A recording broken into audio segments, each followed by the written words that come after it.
All right, so we are starting our session for today. Our facilitator is here and she's ready. Our facilitator for today is Miss Yvette Mans. Miss Yvette Mans has a master's in education and is nationally recognized as a language and literacy specialist, former classroom teacher, and educational consultant with over 16 years of combined research and applied practice in literacy. Ms. Yvette has dedicated her career to transforming literacy practices within schools, districts, and nonprofit organizations. Her current work integrates the foundational components of literacy, emphasizing instructional strategies in phonemic awareness, phonics, interactive read aloud, and fostering student language development in the classroom. Ms. Yvette collaborates with schools, districts, and nonprofits across the country, specializing in data-driven, responsive literacy frameworks that align with the science of reading while addressing the diverse needs of learners. Her approach is rooted in the belief that literacy is the key to unlocking a child's potential. Ms. Yvette is internationally recognized as the author of the Phonics Read Aloud series and the founder of National Schwa Day. Through her training initiatives, Ms. Yvette empowers educators to create learning environments rich in systematic, explicit, and inclusive instruction, as well as language and literacy opportunities for every student. So our facilitator is ready. I'm sure you are ready for the class today. You have your books, your notebooks to take down notes. We are privileged to have Ms. Rosalind, the founder of African Dyslexia Organization, on the call, and she'll have to say a few words before our facilitator takes up. Thank you so much, Precious. I am so excited. How is everyone doing? Oh, it's been like, this bi-weekly thing makes us feel like it's been 1 year we haven't connected with you all, but we are excited. We're here today, and today's session is going to be amazing. We have our facilitator here and super, super excited. One of the things I would say is that for those of you who are on camera, mind you that we can see you. This is a session that is being recorded. And so please know how to comport yourself on the camera.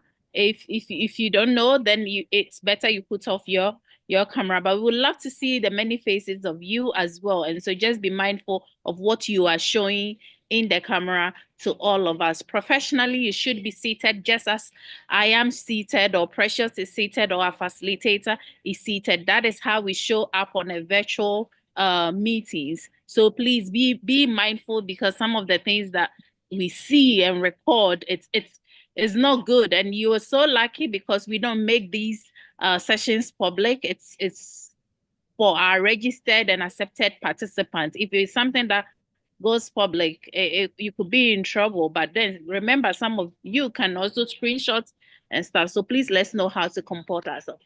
I'd like to take this opportunity to say a big thank you to our facilitator for today, Yvette. Thank you so much for gracing us with your presence. And I'm introducing to you teachers from all diverse levels in Ghana, from, as I told you, from preschool to secondary school. And I do even know that some university lecturers are also here tuning in. It's quite a big group, so the numbers will increase. We are almost close to 200 now. The numbers will be increasing as it goes on. But these are your people, classroom educators, who are really looking for knowledge and skills to best support children with learning differences. And I'm sure today, your session, by the time we leave here, including the many sessions we've had, they will take something valuable away. So welcome to Ghana, even though we are both in the US now, but welcome to Ghana virtually. And we look forward to having you in person very soon. So you can take over. Yes, thank you so much. And hello, everyone. It's a pleasure to be here. My name is Yvette Mans, and I am calling in from Atlanta, Georgia. I am originally from New York City, and so I grew up in New York and went to school in New York City. After I graduated from high school, which is our secondary school, I moved to Atlanta to go to an HBCU. And an HBCU is a historically Black college or university where the entire staff is Black and all the students are Black. And so I never left Atlanta. Atlanta is a great city to live in, and I have been here for 20 something years ever since. And I was a classroom teacher and a teacher trainer. And like Precious mentioned in my biography, I do work with nonprofits and training, and I'm an author. So I see everyone putting their name and their locations in the chat, and thank you so much for that, because that helps me to understand all the places that people are calling in from. If you have any questions for me while I'm presenting, the best feature, let's see if the Q&A feature is on. Okay, so the Q&A feature, oh, it is. Okay, great. Yeah, so if you can use the Q&A feature so that I don't get lost in the chat trying to find things, that would be great. And I will stop and periodically take a look at those. So right now I'm going to share my screen. I'm going to share my whole screen, so there might be some other stuff up here, but I am going to present from here. Okay, can everyone see the screen okay? Perfect. Okay, well, welcome to this session's Inclusive Education Training for Pre-Tertiary Teachers. This session is called Multimodal Teaching Techniques for Inclusive Classrooms, and me, your presenter, Yvette Mans, and it's the 18th, but here in Atlanta, it's about 2 o'clock in the afternoon. So I just had lunch. Some of us are preparing for dinner, but I'm so glad that we could have this time together where we can learn and grow in the same space. Okay. So again, here's my introduction. So I am a science of reading enthusiast. And when I say science of reading, it's just the body of research that educators, psychologists, researchers have been working for years to come together and create this body of research that shows to us the ways that we know how children and how people learn to read based off neuroscience and best practices in education. I am also a language and literacy specialist. So I study the English language and study how literacy should go in the order of skills being introduced and the best methods, which I'll share with you today. I'll share some methods with you today. And just what that looks like in really creating a personalized approach for individual and inclusive classrooms. So I've worked with schools separately, like principals, assistant principals, instructional coaches, then the whole district. So a bunch of different districts, helping them to pick their curriculum. And I even got to work with the mayor of Atlanta before on his education platform, making sure that the after-school programs were based off of research. I am a children's book author, so I've written different books. Here's one book that I wrote. It's called Sneaker Ball. This book was published by Scholastic and it was written by me, so you'll see me on the back here. But this one is about my son, Jabril. My husband is Senegalese, and so our son is his name is Jabril also. And so this book is about him. And then I also write a series of books called Phonics Read Aloud. So this one is a book all about the letter Y and how the letter Y works. If you're interested and we have some time, I'll show you some cool things about the letter Y, because some people think the letter Y only makes 1 or 2 sounds, but it actually has 4 different sounds. And here's another book I wrote. About a girl named Skylar, and she learned how to roller skate, and she practiced really, really hard until she knew how to skate. But her dad is like her best friend in this story. And I like to write stories that interest children and where diverse children can see pictures of themselves inside of books. Along with that, I've also done training videos. So on YouTube and other places, I have over 2 million views. We're going to look at one video today. But over 2 million views on like teacher training and things about literacy. And now I work with different companies and I travel doing like speeches and things all about reading. So it makes me very happy to be here with you today. Here are our goals for today. So we're going to understand what multimodal teaching is and why it benefits different types of learners. We're also going to learn some strategies on how to adapt and change what you have so that it fits the learning needs of all students. And so that means we're going to be differentiating instruction. And when we differentiate instruction, it means that we tailor the approach to personalize the learning to the way that students benefit the most. And then we're going to look at technology and how we can support inclusive training. So I have a demo I'm going to walk you through of a free resource that's really engaging that is multimodal also. And then I'm going to show you some hands-on activities and different lesson plans that you can use and apply. And those are free too and really good. So let me check the chat and see if there's any questions before I get started. I see a lot of people saying hello and thank you so much for making me feel so welcome. Okay, nice. And I would love to come visit there one day soon so I can learn where all these locations are and all these places. Okay, all right. So I am going to go on to the next slide. So, what is multimodal teaching? We hear that a lot, and before multimodal teaching used to be called multisensory. So, if you hear people say multisensory or multimodal, they're usually talking about the same kind of approach. But this is a way that engages all of the components. And if you think about the whole child, it engages their visual senses, their auditory senses, and kinesthetic methods to improve those learning outcomes. So if you're making a connection with more than just like telling a student, but you're associating it with one of the senses, this has been proven to show higher achievement and engagement, especially for students who are learning to read or struggling with reading. So there is a study from the ResearchGate organization that shows that multimodal teaching methods significantly improve students' reading achievement.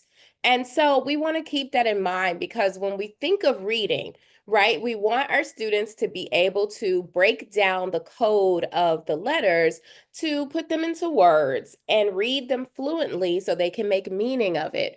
And reading is so important because reading is the way that we engage with print and the world around us. There's so much information we can get from reading, and we live in the information age. So let's make sure our students can engage so that they can have full lives and be able to explore wherever they want to go.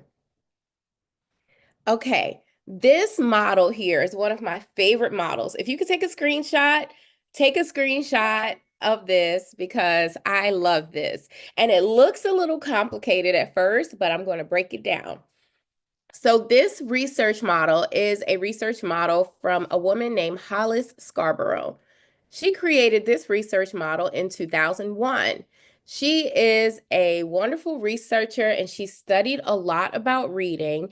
And this model shows us all the skills that are necessary that go into skilled reading. So they're broken into two sections. The top section that you see is called language comprehension. So you have your background knowledge. And so when you think of language comprehension, it's not even like looking at words in print. It's like, how do children tap into what they already know about language? And oftentimes, a lot of the language comprehension skills that they get are from skills that they've learned through oral language. So that's why people say it's important to talk with your students. It's important to read to their students because you're pushing in all this language that helps them understand how our language works. So for instance, the first one, background knowledge. If I am talking about building a boat, then a student may say, I have background knowledge about building a boat because I went on a boat with my uncle this weekend. And so they can think about what they know about a boat and it helps them to understand a little bit more. The next strand under language comprehension is vocabulary. So vocabulary is the choice of words. And here we break vocabulary into three tiers. So vocabulary can be broken down into tier 1, tier 2, and tier 3. Tier 1 vocabulary is like the words that we use every day in our common speech. So like house, car, dog, we, me, I, you, us. Then you have tier 2 vocabulary. Tier 2 vocabulary is some of the most important vocabulary that they'll learn because these words help them to understand concepts in different subjects. So, for example, if I give them the words contrast, CONTRAST, contrast, then they may use that word in reading if they have to compare and contrast two different writings, or they may use it in art as contrast and show how the different colors work together. I'm going to stop for a second. I see Johnson Kamasa raised their hand. Do you want to come off mute and ask a question? Okay, let me take a look here. Okay, if not, I can continue going. If you need me to slow down or anything or explain anything, just let me know in the chat. I think you can go on, and then we take the Q&As when you are done. Okay. Thank you.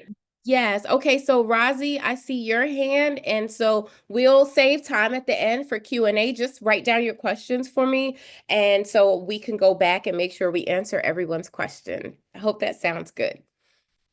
Okay, so we were talking about vocabulary with words in tier 2, and we were talking about how different words are used in different subjects or different contexts.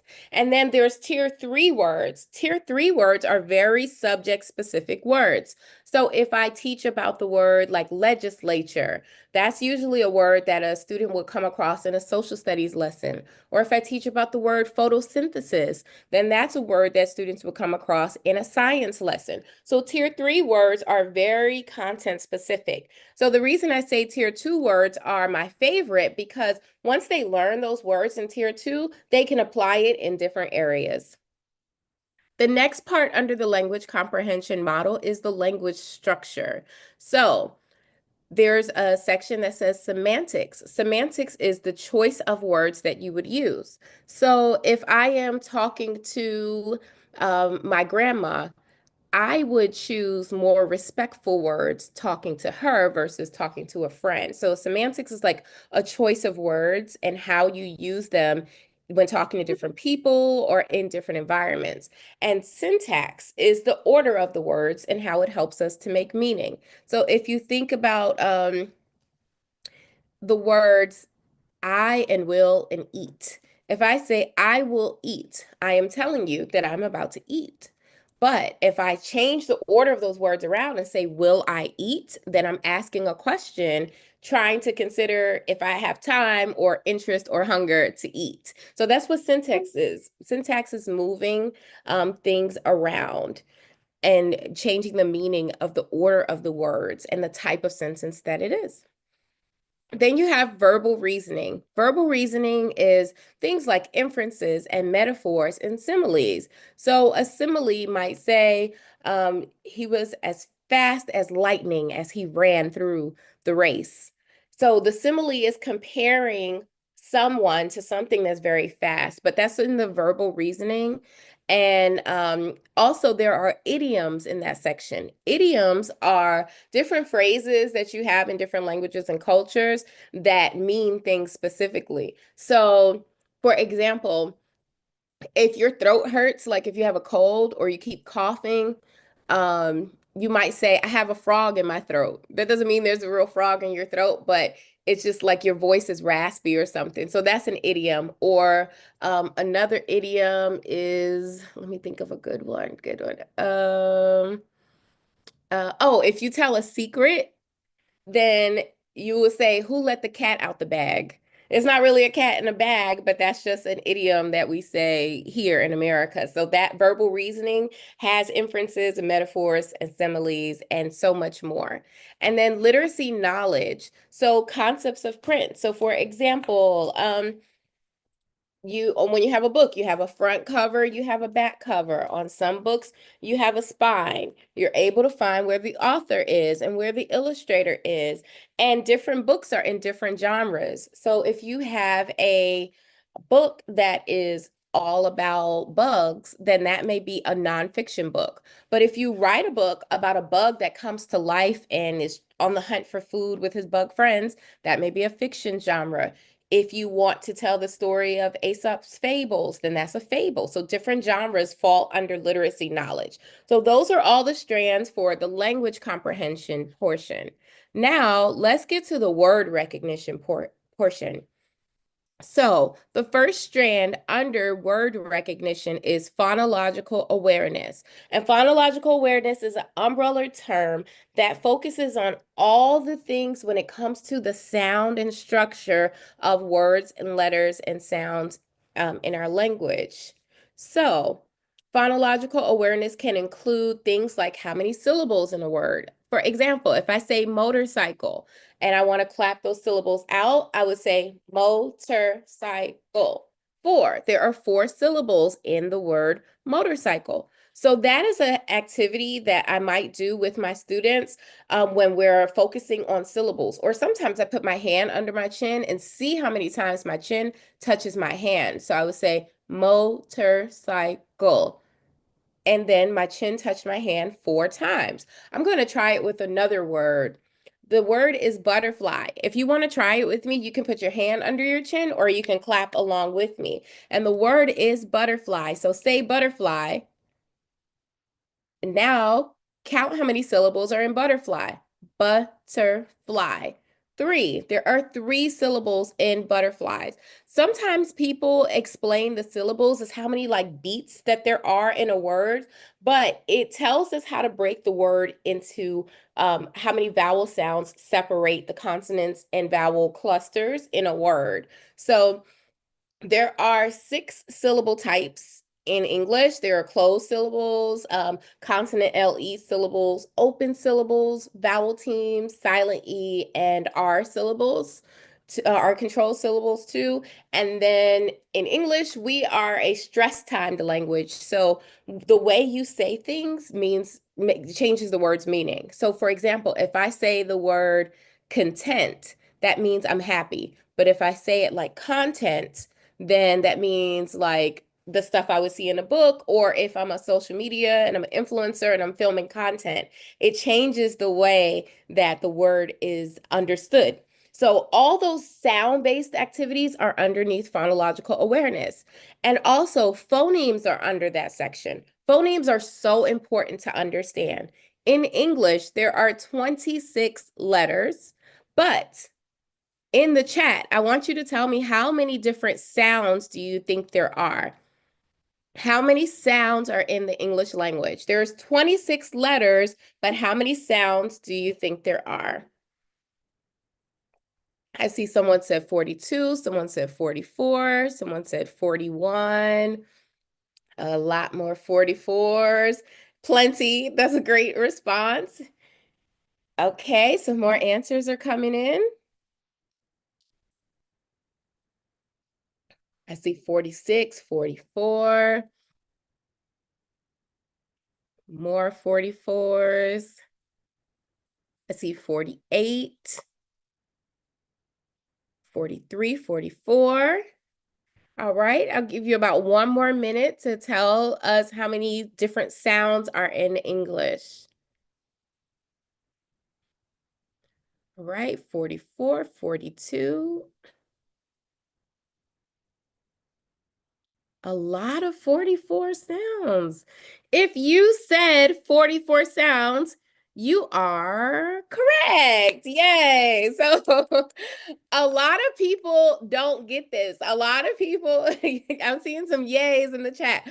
A lot of people think because English has 26 letters, there's 26 sounds, but English is not a one-to-one phonetic corresponding language. I see a lot of celebrations. You should really be, I'm really, really impressed. Like most people, when I do trainings, they get this wrong. This is the first time most people got it right, which is really cool for me to see. I did not know this for a long time when I was teaching. I don't know. It wasn't until I got certified as a dyslexia practitioner that I learned about that. And it was a speech pathologist who helped me understand that. And so I always wish I could go back in time knowing all the information that I know now back when I first started teaching. I am so impressed, Ghana educators. It seems like instead of me coming to Ghana, you all need to come here and help some of our teachers out too. And then I see some people breaking down the vowel sounds and the consonant sounds. I love it. Oh, and the diphthongs and the pure vowels. Some people said they were going through Jolly Phonics and sounds right. John said, yes, approximately 44 with variations depending on accents. Yes, accents and dialects. So sometimes people debate how many there are exactly. I like to say 44, but then in some parts, people say things the same. They say things the same way. It's gosh, what is it called? The like AW phoneme and O in some places in the Midwest, they say it the same. And like I mentioned, I was raised in New York City. So the way I talk now was not the way I used to talk before. In New York, we would say dog instead of dog. I still have to practice saying that. So there's different dialects and different accents and things. And I use both voices. I make sure that I'm true to myself. But when I'm working with students, I try to speak in generalized American English so that they understand the common language. I see Mawanu says there's good teachers in Ghana. I love to hear that and I would love to visit one day. But yes, so those phonemes fall underneath phonological awareness. Then decoding is the next strand underneath word recognition. So you have the alphabetic principle, which is how our letters and sounds correspond. And then spelling sound correspondence is understanding how the different letters and sounds work together to create those words. For example, the letter A has 4 different sounds. Many people say A as in apple, apple. But then you've also got the long sound as A as in acorn. Then you've got another sound that's called a nasalized A. So anytime the letter A is followed by the letter M or N, it creates a sound that sounds a little different, like can. It sounds like eh. So some people call it a whiny A. And then you've got a welded sound where that A kind of sounds closer to an O. So all these things and all these different phonics generalizations are important for kids to understand so they can decode and break the code. And last, underneath word recognition, we've got sight recognition. So those familiar words that students know. A long time ago, we used to use flashcards and ask students like, what's this word? What's this word? What's this word? But if we're truly being inclusive of our students and their learning differences, we don't want to do something that's called cognitive overload. And cognitive overload is like cramming too much stuff in their brain that takes up the space for them to learn the strategies that actually would help them. So a lot of researchers are moving away from flashcards, and now we're saying, let's teach students the words and the letters that correspond, and then the parts that are different, we call those heart parts. So like heart like this, and we remember those parts by heart. So for example, let me think of a good heart word, said. Said is a great heart word to remember. So if we were to say all those sounds individually, it would be s, e, d. You would think, or sometimes students write it as SED, but the AI is a heart part because the AI typically says A, but in that word it says said. So instead of them memorizing the whole word like said, we just tell them to remember the heart part of the word only. So you got all those skills under language comprehension. those three skills under word recognition. And what happens is they combine and they intertwine and they become more strategic and more automatic until they're tightly roped together until they get to the goal of skilled reading. And skilled reading is when students are able to quickly and automatically read words and make understanding by tying in what they know about language comprehension, recognizing words, and making meaning. So they're not stuck trying to figure out what the word says, but they focus more on what the word's messages are conveying to them. So that's the goal. So this is one of my favorite research models. This is not the only research model, but I really like this model. So we're going to move ahead to the next slide. So let's talk about strategies in the classroom. If you have learners who are very visual, they can benefit from anchor charts, diagrams, pictures, color-coded notes, or even decodable books that have illustrations in them. When I say they have illustrations in them, the illustrations can support the text and help them to engage, but they don't rely on the text to make meaning. They rely on the words to make meaning. So, for example, if I have, I'll show you once I get to kinesthetic learners. Auditory learners, they may like to have oral language discussion or using songs, storytelling, audiobooks, or they may benefit from when the instructions are told to them in a verbal fashion versus reading the instructions on the board and doing what it says. And then kinesthetic learners, they tend to like hands-on activities, movement-based learning, dancing and stretching and using their entire body, different manipulatives like these, and interactive storybooks.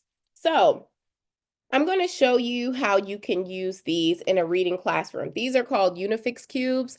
I got these from the dollar store here, and I use them with my son and when I tutor in different activities. So for example, if I was going to tell a student to read the word hop, I would say hop, and then they would say hop.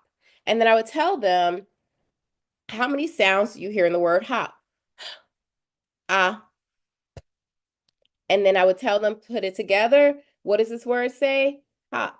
And then I could take it even further and say, what sound was represented by the yellow cube? And they would say, ah. And then I could have them write it down and say, what letter do we know represents the ah sound? And they would write the letter O. And then I could go out of order too. And I could say, what sound was the red cube for? And they could say P. And I would ask them, what letter represents the P sound? And they would write the letter P. And then the blue one, they could tell me that it represents the sound. And then that would be represented by the letter H. And then I would make sure that they write it in a left to right fashion and say, can you break down that word and segment that word for me? Can you read it back again? And they would say the word is hop. That's just one example. Some people have students move them around, or once students learn their letters, I like to write the letters on the cube. So they're developing their phonemic awareness and their sound symbol correspondence at the same time. Let's look at a quick video, and I'll be back after this video.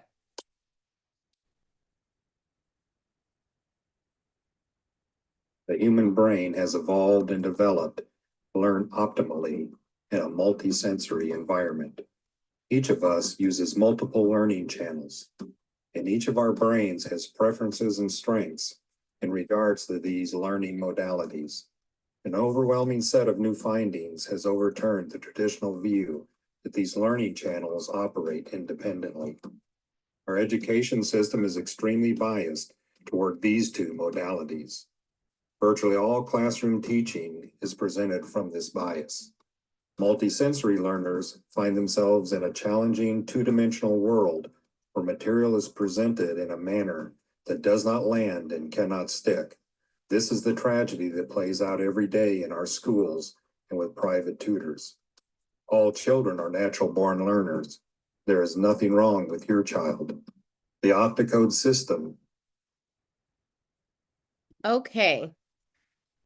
So that was an example of the different ways that students learn.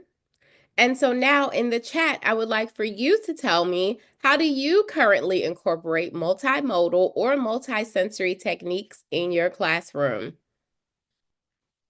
one more time in the chat, how do you incorporate different multimodal teaching and techniques in your classroom? Do you use songs? Do you give verbal instructions? Do you use different types of manipulatives? Go ahead and leave your answer in the chat.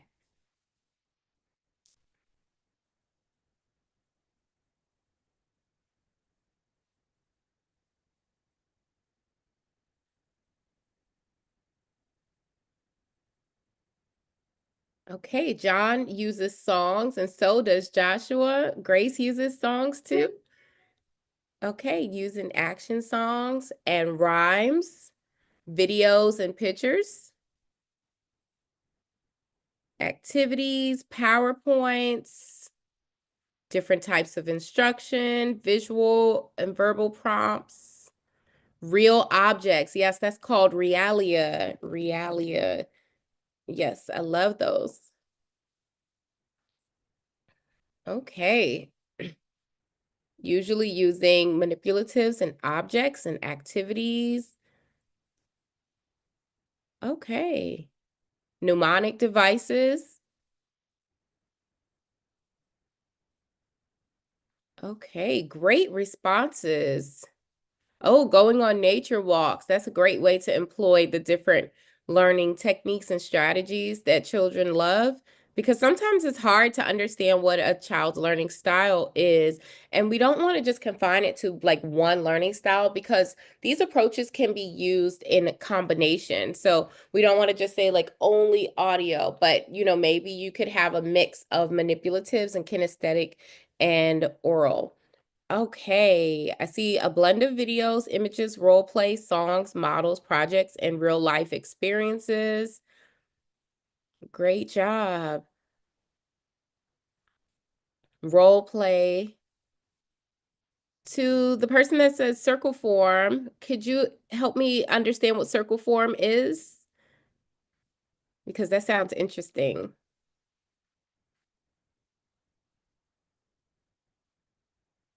Educational field trips, yes.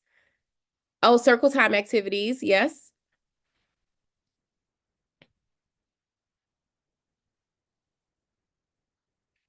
Gamification, very good.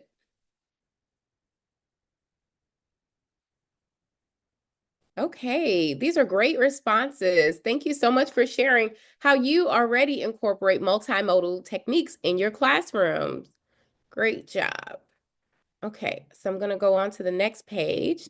And so not all students learn the same way. By doing what you're doing and adjusting lesson plans and your approaches, make sure that it's inclusive and accessible for all learners.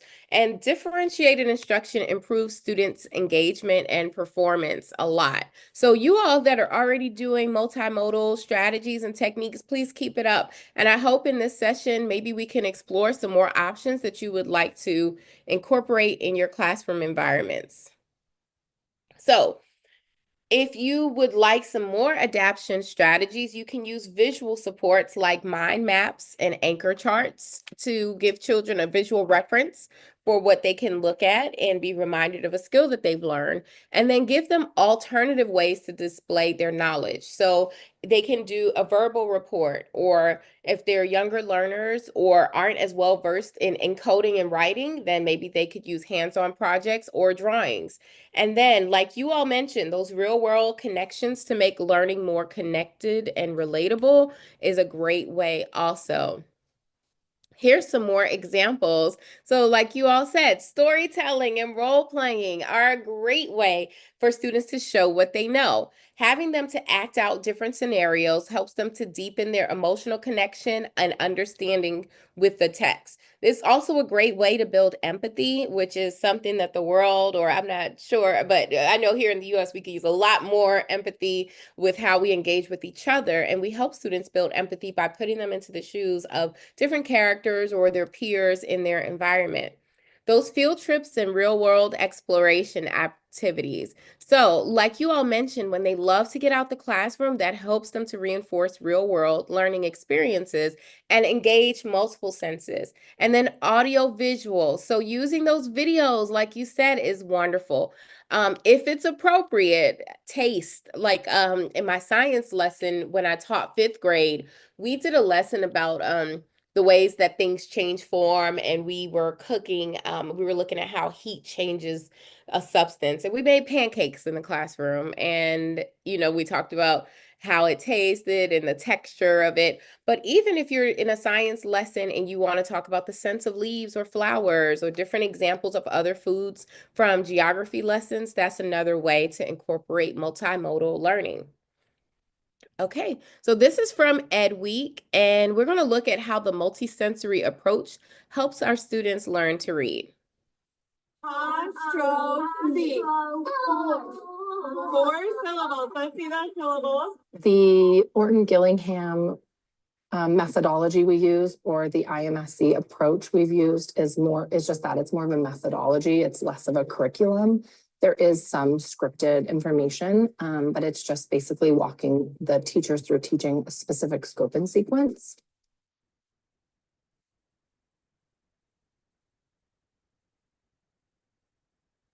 IMSC really instructs us to integrate movement and sensory input multiple times a day, whether it's writing our red words into the carpet or writing our sounds into sand. What we're doing with a kinetic approach is getting more sensory input that helps the learning stick and kind of works with those neurons and pathways in our brain to really solidify and consolidate that understanding and learning. The biggest part of that approach is that students are learning foundational skills, phonics, reading, decoding, encoding through a very specific scope. So in kindergarten, they're getting these things. By 1st grade, they're getting these things. By 2nd grade, they're getting these things. And it's building on itself. Is green. If it's a compound word, that second part is green. It's hey. It's a vowel. Today, we saw segmenting and finger tapping. So segmenting, identifying the specific sounds within a word and writing them one at a time as we say it. We were tapping, we were pounding syllables. We were also putting our hand under our chin as we segmented the syllables in apostrophe.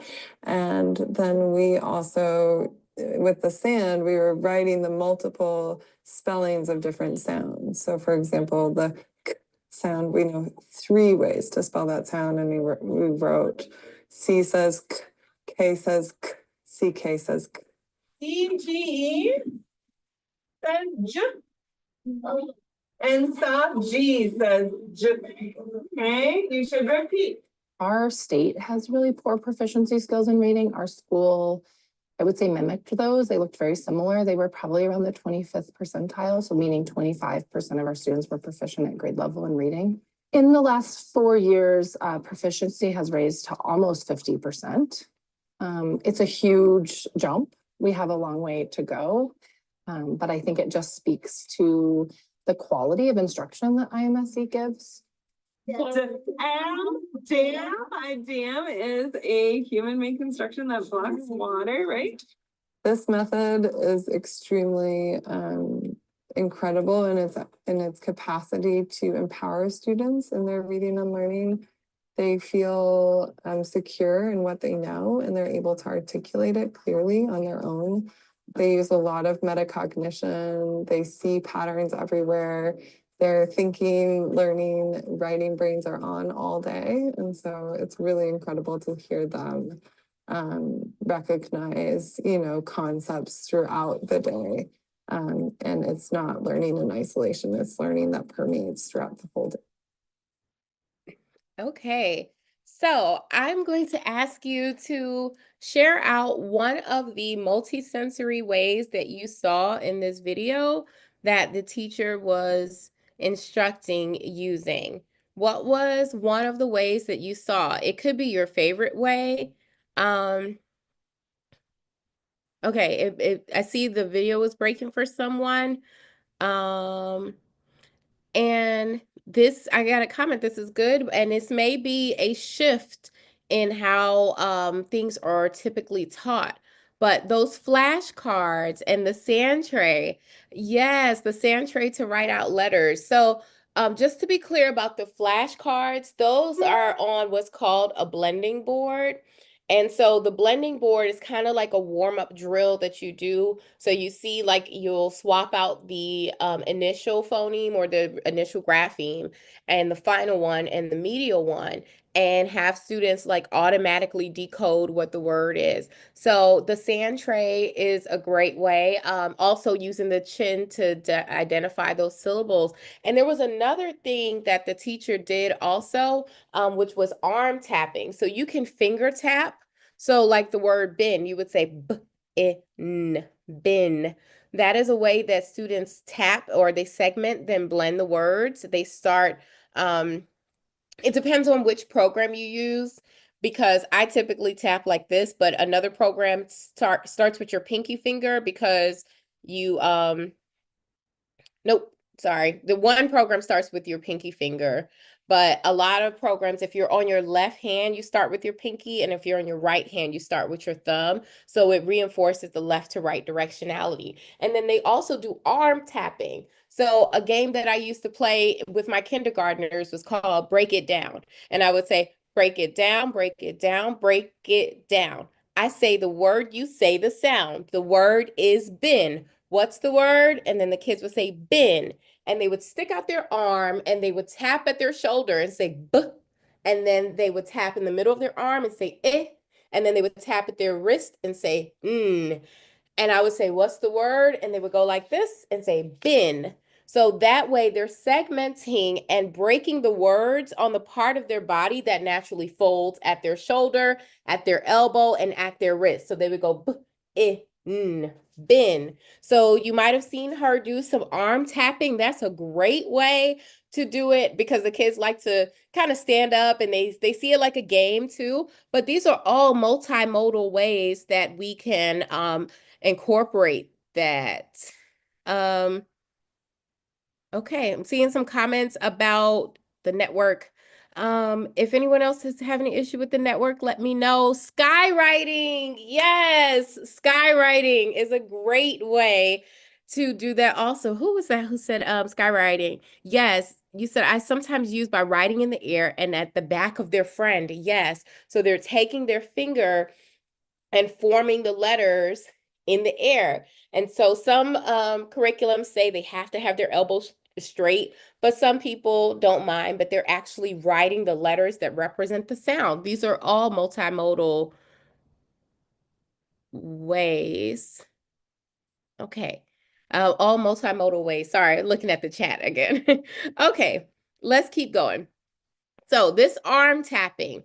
So this is the activity that I just showed, but it helps students to master irregular words. Those are the hard words that I talked about earlier too, but it also helps with regular decodable words. So words are broken down into decodable words, not yet decodable, and then temporarily not yet decodable. As students learn more sounds, then they'll be able to read more words.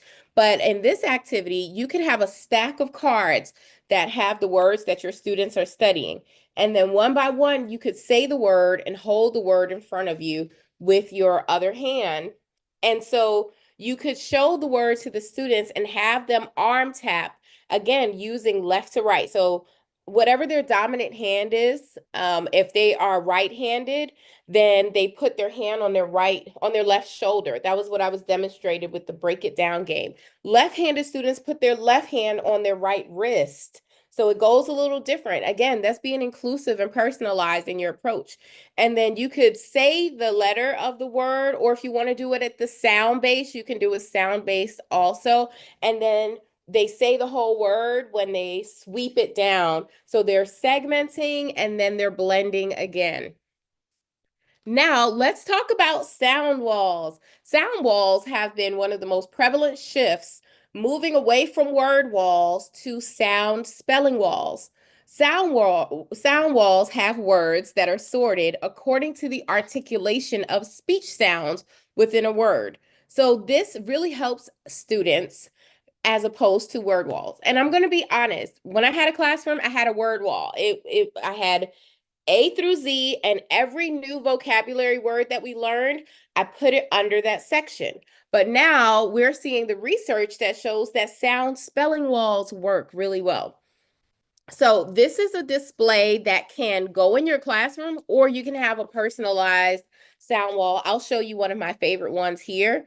But it helps students to demonstrate the tongue, lip, and teeth and jaw placement for how to articulate that sound. And this is reinforced by Dr. Louisa Moat's research on using a speech to print approach. But this is a great visual. So on this slide here, I've got an example. So pretend like there's a line that's running down here where my cursor is moving. All the letters that are in the red, blue, and pink are in the vowel valley. Then all the green ones are in the consonant chart. So let's take a look at the vowel valley first. I'm going to show you my example. This is from an organization called Tools for Reading. And they have a vowel valley here too. So it starts by beginning with a tight smile. And that's how you articulate the long E sound.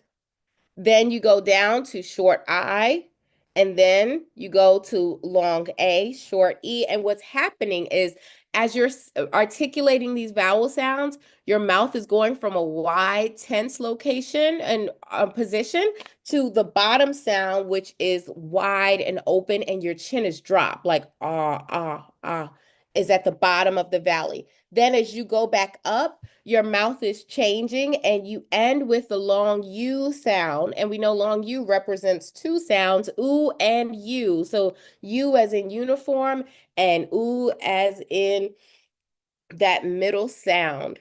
If you have your hand raised, I will be sure to come back to you at the end. James, thank you for being here and hope to see you soon. I hope you can catch the replay. Also, at the bottom of the vowel valley are our diphthongs. So OI or oi and ow are here at the bottom.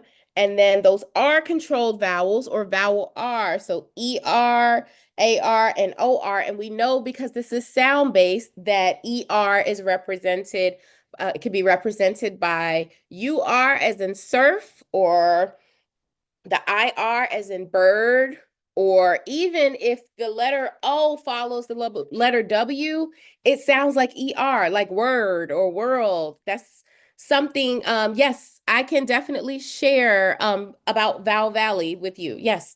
But those diphthongs and R controlled vowels are on the vowel valley. So this is what we want to do when we use a vowel valley. And what I do is I put different words underneath my sound wall, because if we learn the word book, it doesn't have to just go under the B section on the consonant chart. It can go under the section so that students can hear the example of how those two letter O's can sound together to make one of the different vowel phonemes. And now here is the consonant chart. So there's a consonant chart on this one. There's a couple of different ways I've seen them done. So the one way on this board is helpful for a display, but when I am teaching, sometimes I like to use this board. And it tells you the type of sound, where the place in the mouth where the phoneme is produced. So this first one here, you can see is called a stop.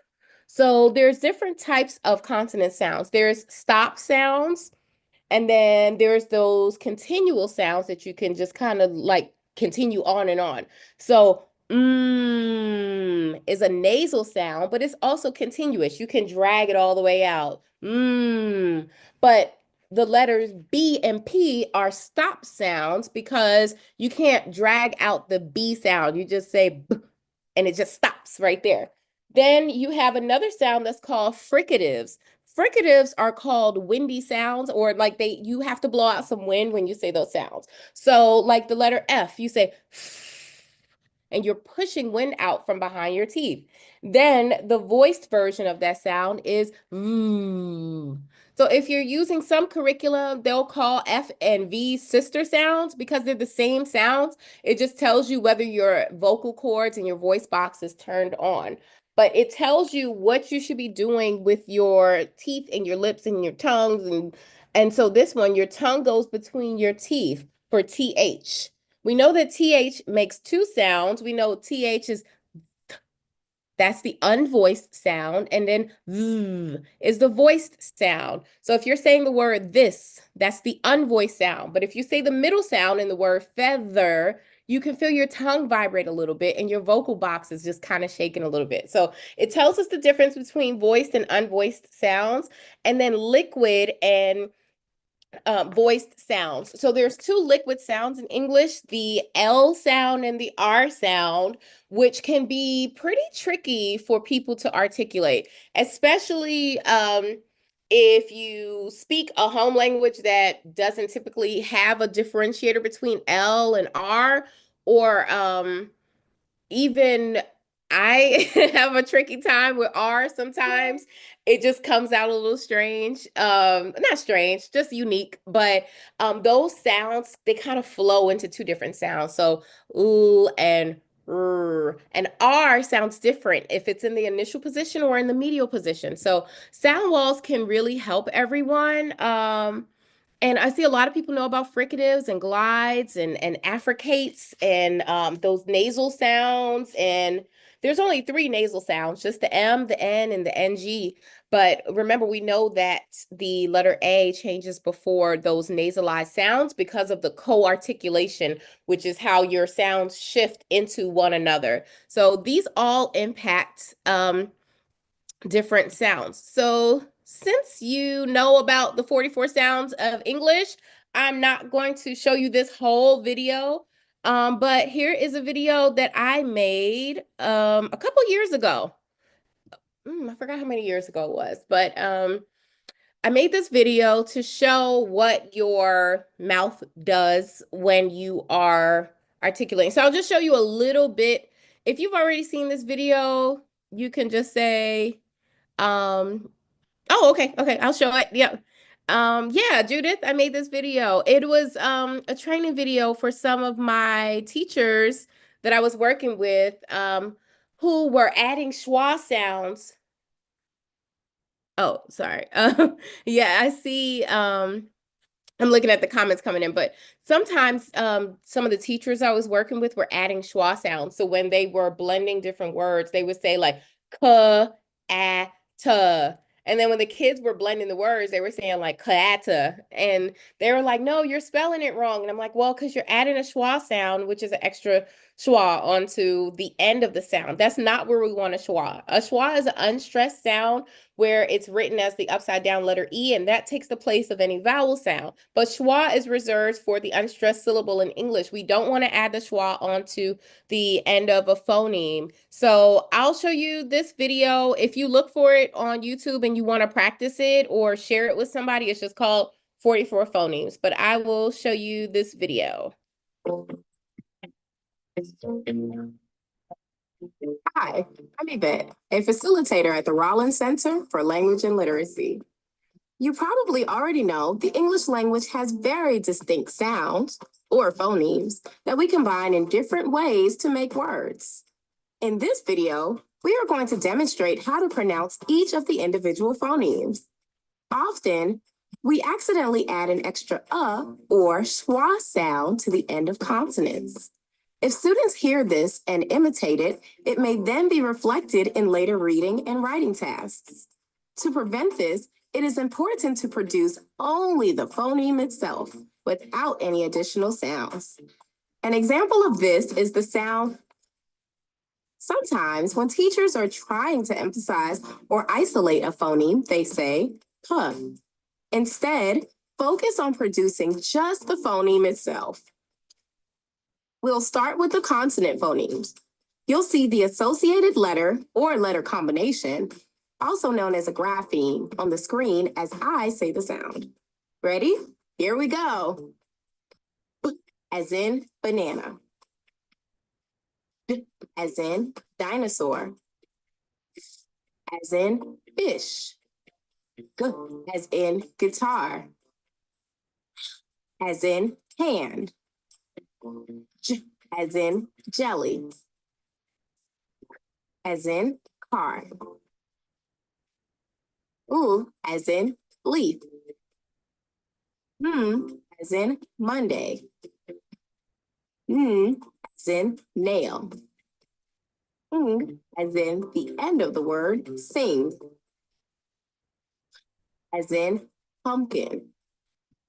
As in rain. As in sun. As in the middle of treasure. As in turtle.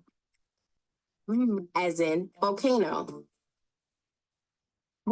As in watch. Y as in yo-yo. Z as in zip. Some graphemes, such as Q and X, are composed of two phonemes. For example, Q makes the sound, and X makes the sound. The next phonemes are considered to be digraphs, where two letters make one sound. Ch as in child. Sh as in shoes. As in the middle of mother. As in third. Make sure students hear you pronounce phonemes correctly. You're modeling the language that they need to independently decode and write words. Just like the consonants, the English language has a wide variety of vowel phonemes with their own distinct sounds. I'll model each sound, and the grapheme will be shown on the screen below. As in the first sound in apple.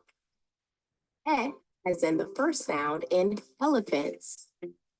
I as in the first sound in igloo. A as in the first sound in octopus. As in the first sound in umbrella. A as in the middle sound in rain. As in the final sound in saw. E as in the final sound in tree. I as in the middle sound in light. O as in the middle sound in boat. U as in the first sound in uniform. U as in the middle sound in mood. As in the middle sound in book. Cow as in the final sound in cow. Oi as in the final sound in boy. There are also R-controlled vowels, such as R, as in the final sound in car. As in the middle sounds in herd, bird, and surf. Air, as in the final sound in chair. Ear, as in the final sound in spear. Or, as in the middle sound in fork.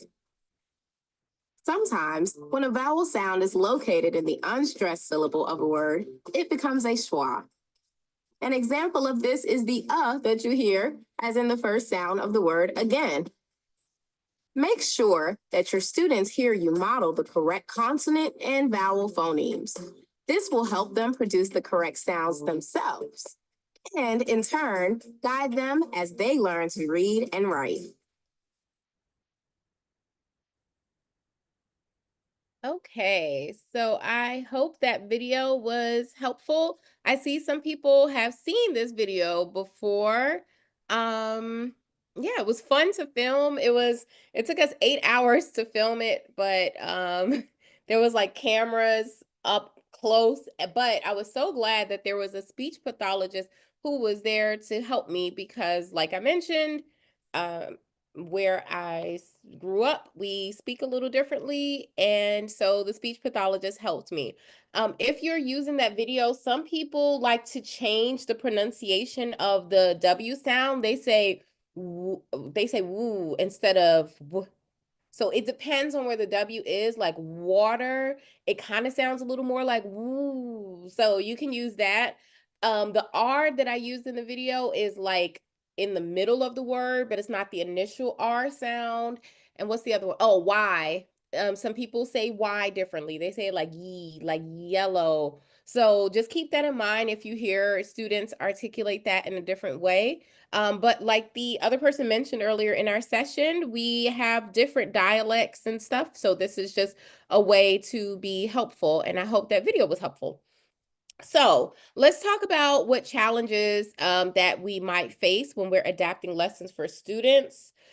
Differentiating instruction. So sometimes teachers have a bit of a hard time tailoring the instruction and tailoring the lesson to students' needs and interests and abilities.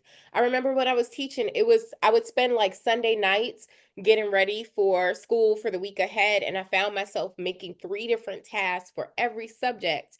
And here I taught like reading, math, science, social studies, health, grammar, and there's one more, STEM. And so I was having to differentiate all the different tasks, and I was just giving them different things. But what I could have done was really use my data to understand where the students were and just meet them on their level. And that would have been a better approach. And then using the multimodal learning. So it wasn't necessarily that students were at different ability levels sometimes. It was the approach and how I was giving them the information. So I could have put those together to tailor the instruction to their needs, their interests, and their abilities. So when you're differentiating instruction and using multimodal education, then it optimizes your time. I have a question that says, how's a diphthong different from a digraph? So a digraph is the 2 consonants that represent one sound. So you've got TH, voiced and unvoiced, and you have SH, and which represents sh. Then you have CH, which is, it actually represents 3 different sounds in the English language. So the most typical sound is ch, as in chair. But if you see a word in English that starts with CH and it sounds like sh, like charade or champagne, then that means it came from French and we adopted it in our language. If you see a word in English that starts with CH and it sounds like Christmas or chronological, then that word comes from a Greek origin. But those are just examples of some of the digraphs. Diphthongs are words that are letter combinations that are glides. So the sound oi is represented by oi and oy, and then ow is represented by ou and ow. So those diphthongs, there's only 2 of those, but then there's more digraphs also. So yeah, machine. Thank you, Andrew. Yes, machine it has that ch sound that sounds like sh, and that word is derived from a French origin. So that's a little trick to help you to understand the etymology of a word, depending on how the CH sounds in the word. But I hope that answered your question, the difference of digraphs and diphthongs. But one thing, if you look again, here's that sound wall with the phonemes and graphemes. So they've got the digraphs under here. So they've got CH, and they've got NG, SH, TH, voice and unvoiced, and then WH. So WH is pronounced as like what or when or where, but in some places you can't really tell the difference. They just say what. Like I just say what, I don't say what. So it all depends. So sometimes people count those as one phoneme. And then that schwa symbol here is represented by a banana, but we know that a schwa can take the place of any vowel. So even if Y is functioning as a vowel, then schwa can take its place. For example, in the word vinyl, the Y sounds like because it's the unstressed syllable and it wants to make it sound more natural. So vinyl, the Y is functioning in the schwa capacity because the first syllable is more stressed. If you think of the word syringe, the Y sounds like because the schwa sound is taking the place of the vowel that's in the unstressed syllable. So yeah, you've got your digraphs, you've got your diphthongs, R control vowels, long vowels, variable or variant vowels, and then your consonant sounds. And remember, this is sound spelling. So if you have the k sound, it could be represented by the letter C, the letter K, or the letter CK in combination. So now if we're looking at differentiated instruction and we want to make it really easy for us to differentiate, then here's 4 different ways you can differentiate instruction. You can have it differentiated by content, by process, by product, or environment. So like I was mentioning, that I was making different levels of activities for differentiated tasks. You could have students read about the same topic, but just make the complexity of the text a little more simple. So, and you can make it like less words. So if you're doing a passage or reading comprehension passage about trees, then maybe your lowest group would need that passage to be 20 words, and your middle group would need 30 words, and then your high performing group could handle like 40 to 50 words, or more of that tier 2 and tier 3 vocabulary with more complex words in there. For the process, you could provide different visual tools and auditory tools and kinesthetic learners tools for them to get to the same. It's like they're changing how they get there, but they're still getting the same what of the lesson. But when you differentiate the product, that's when the outcome is different. So you can have some students who like to read and write, create a report, or some students can create a play about it, or they could build a diorama or a display conveying that information. And then also differentiating instruction could be environment. So some students like to thrive in quiet areas. And I used to keep a desk like outside my classroom. And if they wanted to work silently, they could. Whereas if some students were collaborating or talking with each other, that environment helped them to be able to do partner work. So differentiating instruction is very important too. But all it is tailoring instruction to individual needs. It helps to increase engagement, improve learning outcomes, create self-awareness about how you like to learn and what resonates best with you. And it helps students to learn more efficiently and understand more deeply.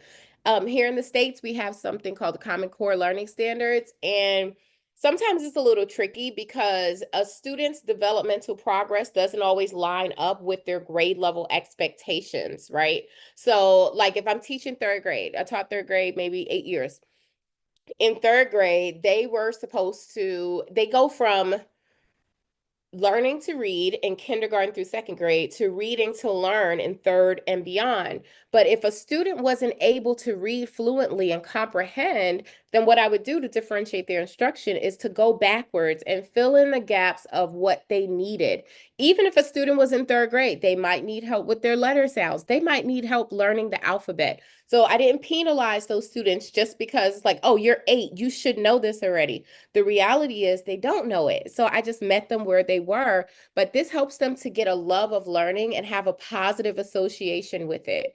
Even as a dyslexia practitioner, I always look at the data and I use an inventory, a survey. If you want me to share it with you, is really good. It's called the Core Reading Survey, and it helps me to understand what skills they know. And then I start with where they are and build on to what they have. But that's one of the things I love about differentiated instruction. Here's another short video, and then we're going to move on. I'm Larry Filazzo. Differentiating instruction.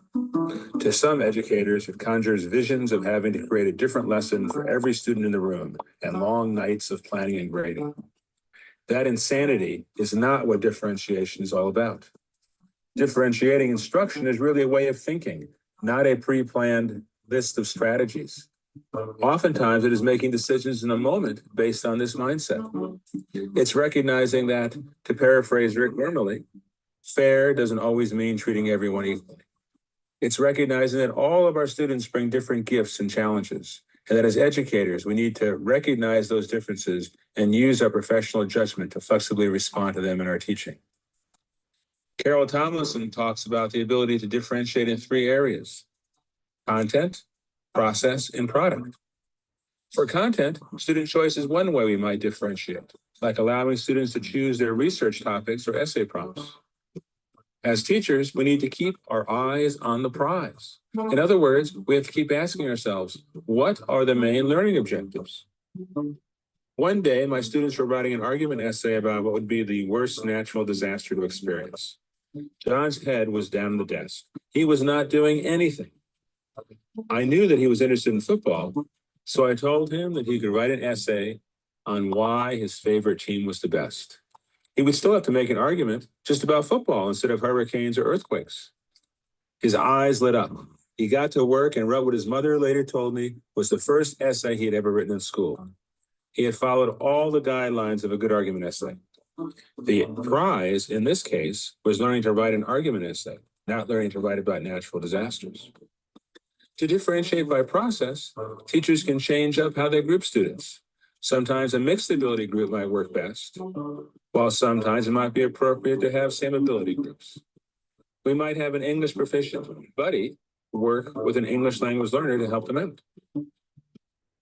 During independent reading time in my early morning class several years ago, one student tended to fall asleep. I told him that if he wanted, he could go to the back and sit on a desk and read. Soon, several others joined him. A few days later, I saw another student dozing off. Before I could say anything, one of his classmates whispered to him, "Just go sit on the desk." Again, it's a matter of keeping our eyes on the prize.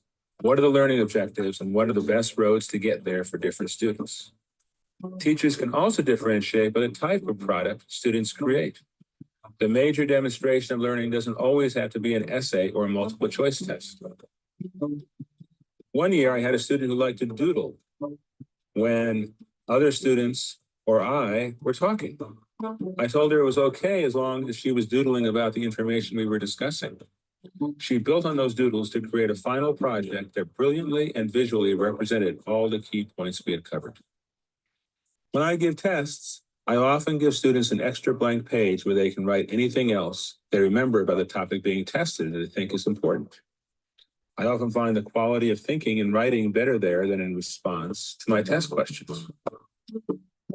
None of the differentiating strategies I've mentioned have created any extra work for me. They did require that I had relationships with my students to know their strengths, challenges, and interests. And I needed to demonstrate flexibility in my thinking.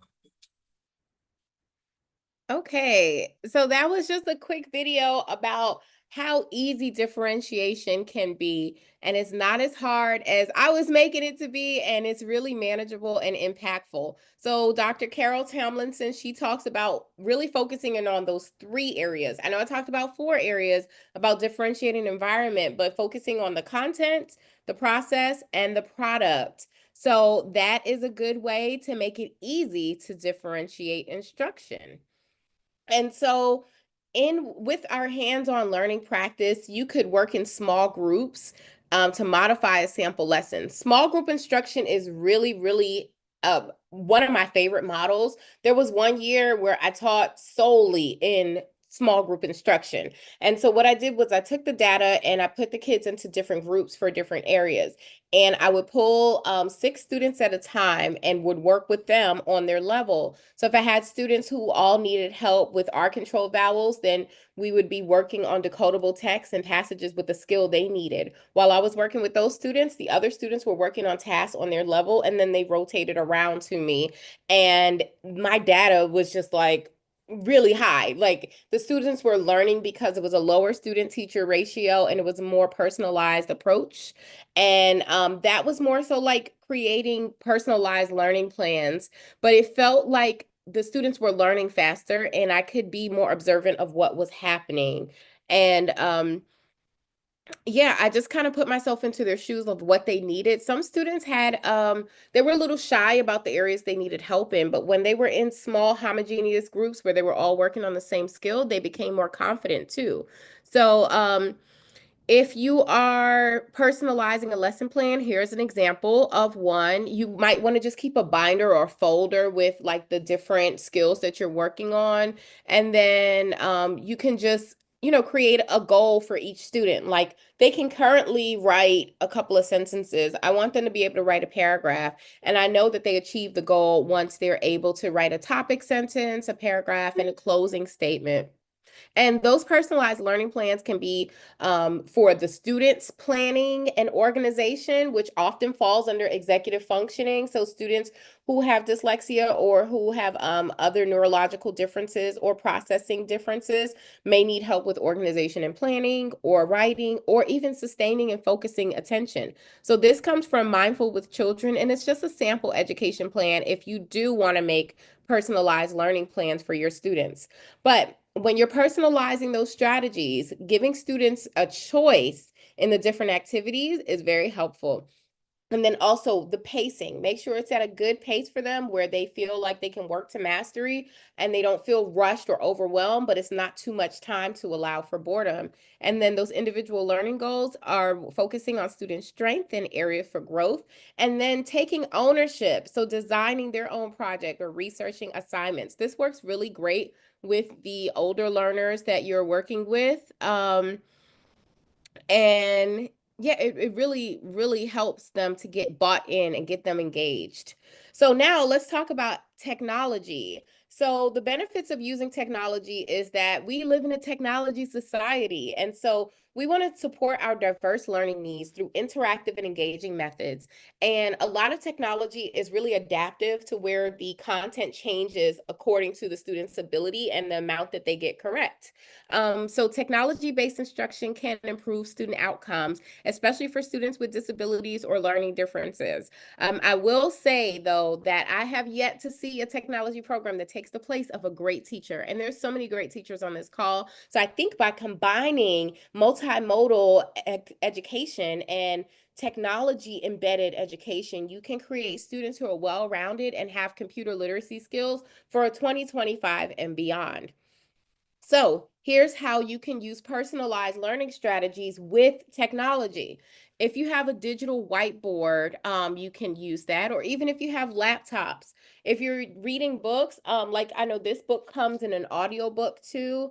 And so sometimes when students are reading and they're working on their fluency, they put in headphones and they listen to the story and they read chorally with the story together.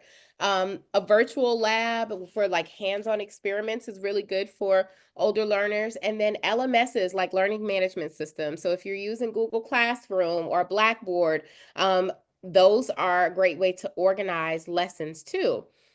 But then there's also different learning platforms and websites. So Khan Academy is a great free website. I'm going to show you that on the next slide. And then augmented reality. So we, one school, I forgot what school it was, they got a donation from Meta, like the Facebook company, and they gave them those Meta Quest virtual reality headsets.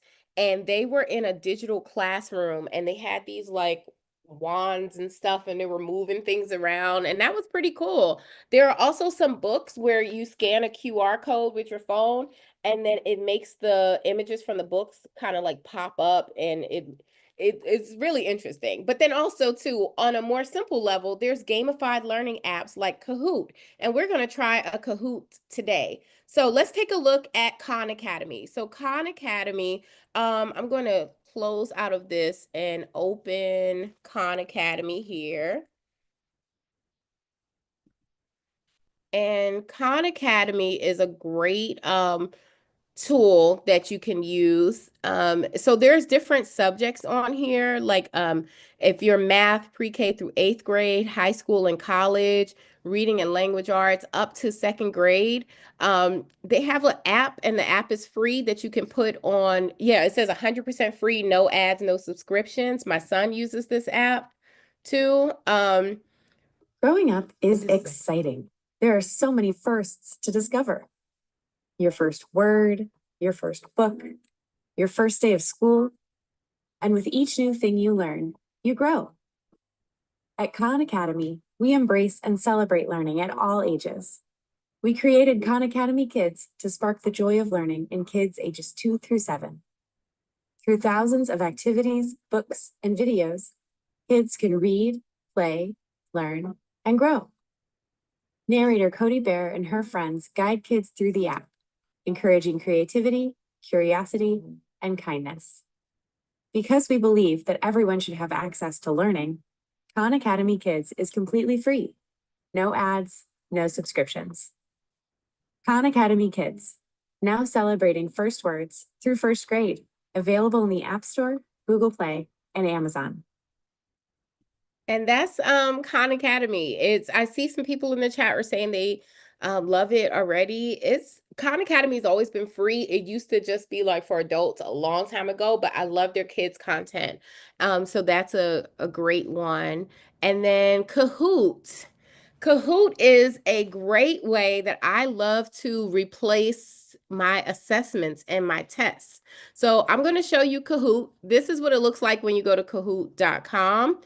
Sometimes it looks like there's a lot of things going on, but you can sign up for free. And I just log in here. And Kahoot is spelled Kahoot.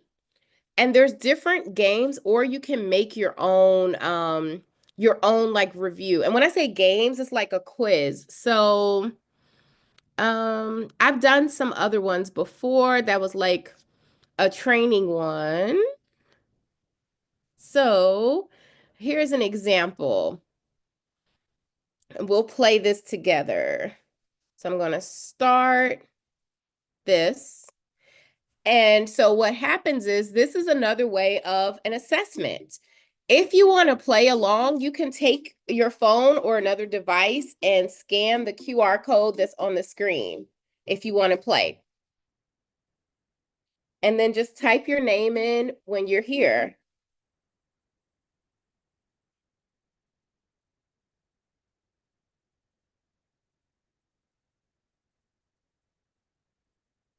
Okay, I see Akua is here.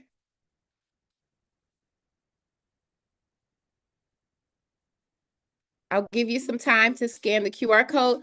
I know it's kind of hard because some of us are using our phones on the Zoom. So if we just get a few players, we can just do a demonstration of how this works. Okay, Felicia's in, General, Godwin.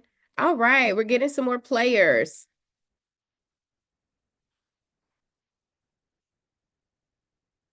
Okay.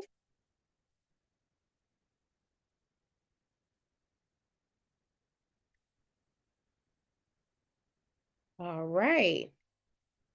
So we have 10 players. I'll give you about 30 seconds if anyone else wants to join the game, the Kahoot game.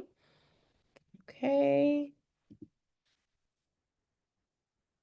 Okay, I see some more people joining.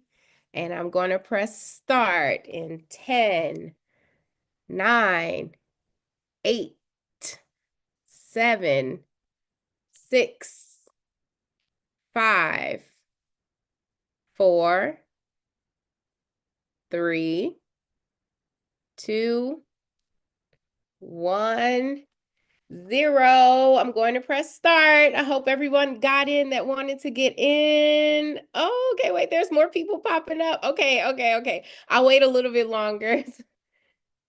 If there's anybody else, yes, it's accessible with Android. Yep. And all you have to do is just scan the QR code to join the game. So here's how the game works. I'll explain it. There's going to be a question that comes up on your screen, right? Then you have to choose the right answer using your phone or your other device. So what matters is if you get the question correct and how fast you get it correct. Okay, so that's how the points are determined. All right, so I think that's enough time. I'm going to go ahead and press start. Every time I get ready to press start, more people keep popping in. Okay, 36 people are here. 37. Okay, I think we're good. All right, let's go. Here's the game. Okay, so you are the reading superstars. Here's the first question. How many letters are in the alphabet? Using your phone, press the correct button to answer.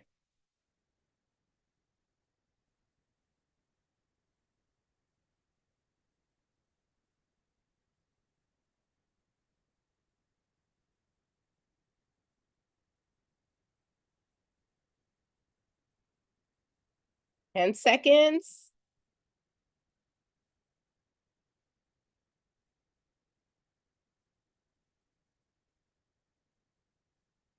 Okay, so most people got it correct. They chose 26 letters in the alphabet.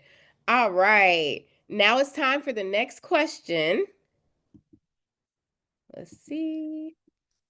Okay, come on. Wait, go. Okay, next. There it is. All right.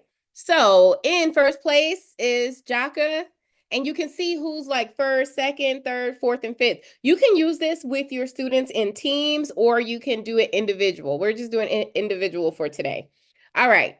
Time for question 2. Which letters in the English language are vowels?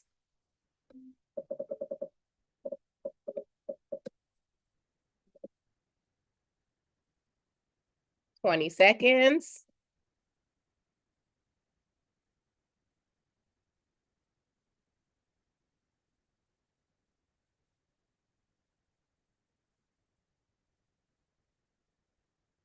All right, 5, 4, 3, 2, 1. All right. Mostly everyone got that correct. A, E, I, O, U. I guess I should have said sometimes Y when it's functioning, but also W can function as a vowel sometimes too. All right, the leaderboard has changed. Remember, the accuracy and the speed is on in this setting. If you don't want the accuracy and the speed when you do it, you can change that. Next question, true or false? Phonemic awareness is all about how letters and sounds work together. Phonemic awareness is about letters and sounds. This one is a trick question. So let's see. We have 10 seconds.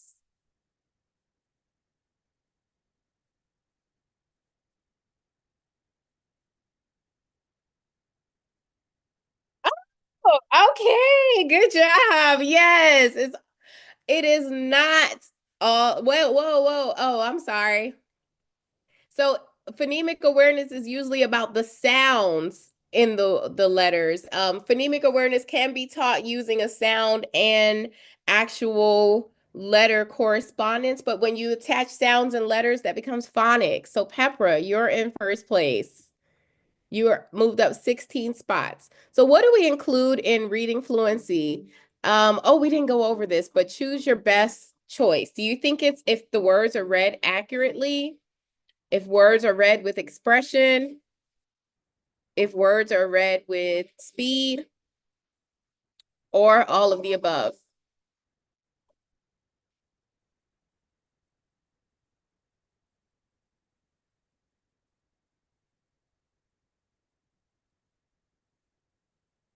Right, we need 5 more people to answer.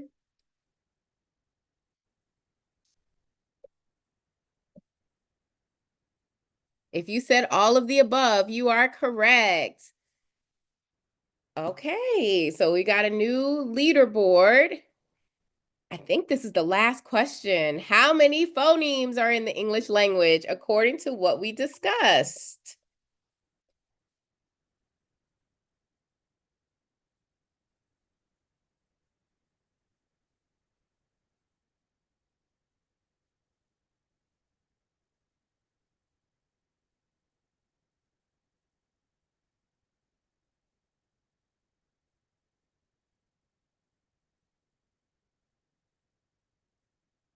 Right, we're waiting for 2 more people.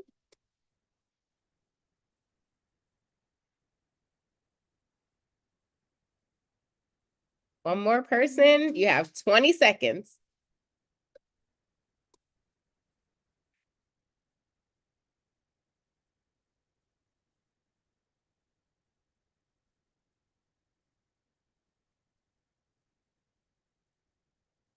5, 4, 3, 2, 1.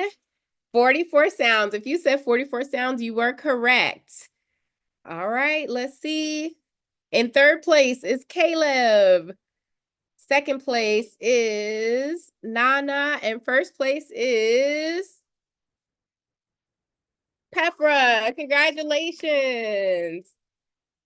And the runners up, Mimi was in 4th place and Rita was in 5th place. So this is an example of how you can engage your students, because really this was just an assessment. This was just a quiz, okay? But it was a fun way of doing the quiz, all right? So I'm gonna leave this page so we have time for question and answer. But real quick, when you go on Kahoot, you can search public content and you can go to like English language arts, you can go to different areas, and then there's so many different things that are free, like vocabulary games, and you can play these games or you can make your own. All right. There was two more things I wanted to show you really quickly. I know we talked about the schwa earlier, and I wanted to let you all know that National Schwa Day is coming up very soon. I am the founder of National Schwa Day, and it is an international festival that celebrates about decoding. So if you go to National Schwa Day, there's like a letter that I wrote about why we celebrate, but it's on April 7th, and it is an official registered holiday. So this year, so far, we have 7,000 educators who are going to participate with us. And it's just really fun, and it's totally free to celebrate. These are some ways that people celebrate National Schwa Day. Last year, we had people in the United States, Canada, Australia, Senegal, Colombia, Mexico, and China celebrate. And I would love if we could have, it means something else in Ghana. Sorry. I would love if we could have our friends in Ghana participate too. There's a podcast interview that I did about Schwa Day and a countdown. So if you visit nationalschwaday.org, you will get a big download of activities that you can use with your class. Sorry, I'm just pulling it up. I know I'm sharing everything right now, but you will get this sent to your email address here. And it's a big, big document of like activities that you can do. And like I said, it's totally free. My goal is to make sure that kids learn how to read and have fun. There's a smart board game that you can use on the laptop, a read aloud video, all those things. So if you're interested in joining us for National Schwa Day, you can. And then back to our session. One more thing I want to share. If you're looking for lesson plans that are multimodal and it benefits dyslexic learners and all learners, I want to share this resource with you. I hope that you have a copy of the slide deck. I'll put the Schwa Day website, nationalschwaday.org.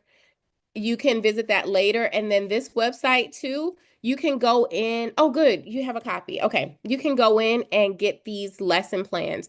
So if you're teaching on short A, right, and you want a multimodal lesson plan, you can click on this folder and see what you should teach week 1, week 2, and week 3.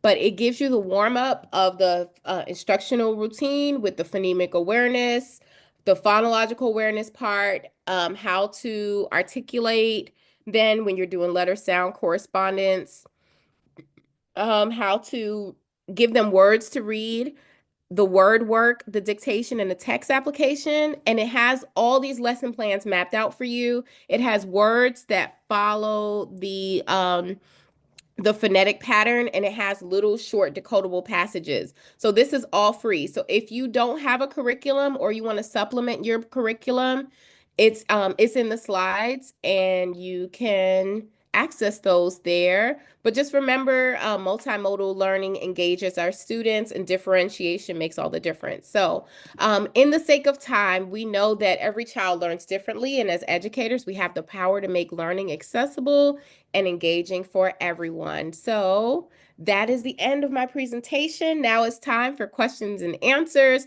Thank you so much for your patience. I'm gonna grab some water because I've been talking for a long time, but feel free to ask your questions. You can come off mute. Can you get one for math? I gotta look for math. I haven't taught math in a while. I'm sorry. Thank you. Thank you so much. Okay, Ferdinand. Let me come off mute. And thank you everyone for the very kind comments. I see Um, someone else is Yvette. It's nice to meet you. Okay, Ferdinand, what's okay. your question? Okay. Good evening. It's evening in Ghana anyway. So, thank you very much for your presentation. It's very, very educative, very deep, and I've really absorbed a lot. And I'm going to make good use of it. Oh, thank you. And my question is, before I go on, would you ever think of organizing the SWAT Day in Ghana? Because we need this exposure. Our learners really need it. And then it would be good. I mean, this is the education forum for all teachers. I'd wish every teacher in Ghana would be on this thing because we all handle children. And then they come up, and as they come up to higher levels, start getting problems because I am in the junior high school. And then sometimes I get children that come to me and I realize that no, something hasn't gone well for them. So you have to go down to the basis and build them. When are you going to finish with them and then bring them up to the level that will make them prepared for examination? It's a big challenge. So would that be another occasion where we'll have more of these coming up so that we can, if not be at par, because I have children who have left this country to the US and they are doing marvelously. But when they were here, we were telling them they're not good in class. But then when they go out there, they find their level. So my main question now is the differentiation learning. Our learning system is designed in such a way that they all take the same exam. So how are you going to break them up into different segments? Yeah, we take state exams here too. So, like we take ours next month. So what I do is like school starts in August. And so at the beginning of the year, I do a pre-assessment. I'll put it in the chat. It's called the phonics survey. And it's a free assessment, and I can just check and see what they already know. So some kids need help with letter sounds, some need help with letter names, some need help with decoding, or some can read and just need more fluency and comprehension. So I group all the kids together who have the same skills that they need help in. And then during the day when I'm teaching them, I teach them the next step of what they should learn. And so I'm working toward the state goals that will help them once they take the test. But in the classroom, I'm giving them what they need. If that makes any sense. So like I still give them their tests all together, but I'm just trying to catch them up because it's like a house. Like if a house doesn't have a solid foundation and you build on it, it's gonna fall. So I have to build the foundation with them, and that's what I do in differentiating instruction. Okay, all right, Yeah. okay. So thank you very much for your answer. God Thank you, bless. Ferdinand. Thank you so much. Some people said the link to the lesson plan resource isn't working. If you can look in the slide deck that you got, it's linked on the second to last slide there. It says the link seems inactive. If you look back up in the chat, or I just put it here again in the chat again. So try that link, please. We have another question. Yes, one more question. Yeah, so Yvette, I'd like to ask this question on behalf of our secondary school teachers. As I told you before, we have teachers who are not just at the preschool level, but high school level as well. With all that you have taught us today, and great presentation, by the way, I've learned so much, even though I'm not in the classroom teaching. I've added some knowledge to the information that I have that I could be sharing with educators around.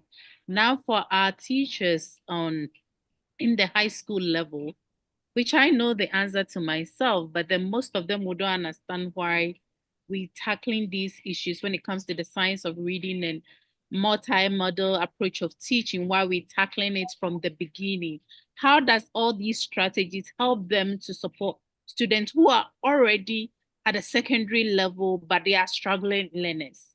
Yes, thank you. Great question. So the science of reading works for just about everyone. They say that 95% of students can learn as long as there's not like a major impairment or anything, but it's never too late. If you are one of the secondary teachers that's on this call and you find that your students are behind, you can always meet them where they are. The science of reading shows us that like you have to develop a certain amount of skills in the order that they're getting introduced. So a good science of reading approach would be sequential. So the skills go in order and it's cumulative and it builds on itself. So even if you're a secondary teacher and they're not reading on grade level or they're reading a lot behind, you still have to go back and meet them where they are so you can build those skills so that they can get caught up. So if anything, it's more important for you to do those things because the time is more urgent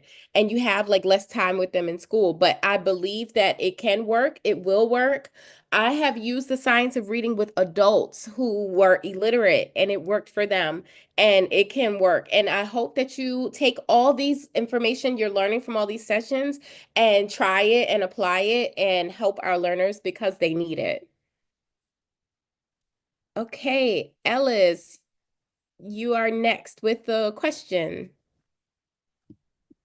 Thank you, madam. We are much grateful for. Thank you, Ellis. I think you went on mute again.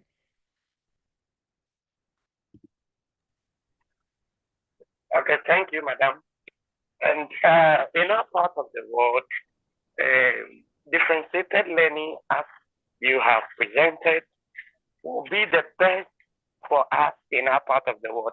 But we are faced with certain challenges in Ghana here, in that when our supervisors come for inspections, they look at output of work. If you are developing your time to tackle all these issues to make sure that the lessons are being tailored to every individual need, it means we are not going to have much output of work. At the end of the day, the supervisors then blame us that we have not done so and so, we have not done much, and at the end of it all, you are being queried for not having a greater output of work. So having this challenge, what are the best ways for us to handle this? Thank you very much. Yeah, it's a great question. So that happens sometimes here too, especially with like school principals when they come for observation, and they are looking for certain things. It's also about like explaining what you're doing and why you're doing it. But it's kind of tricky sometimes. If you want to differentiate and incorporate multimodal teaching, then try to incorporate multimodal with all those techniques in a whole group setting, but you still can get an end product. You don't have to differentiate the product, but you can differentiate the process and the content if you have to have the product for when you're being queried or observed, because that's important. That's important for you to do, but it is tricky. I worked with a principal who didn't understand what I was doing, but once I had the data to prove why I was doing it and the outcomes, and they saw the students were learning, they kind of left me alone a little bit, and they said, whatever she's doing is working. So that, I would say to maybe talk to your administrator and say, like, hey, can I try this approach? I learned this approach with the African Dyslexia Organization. Can I try to differentiate instruction?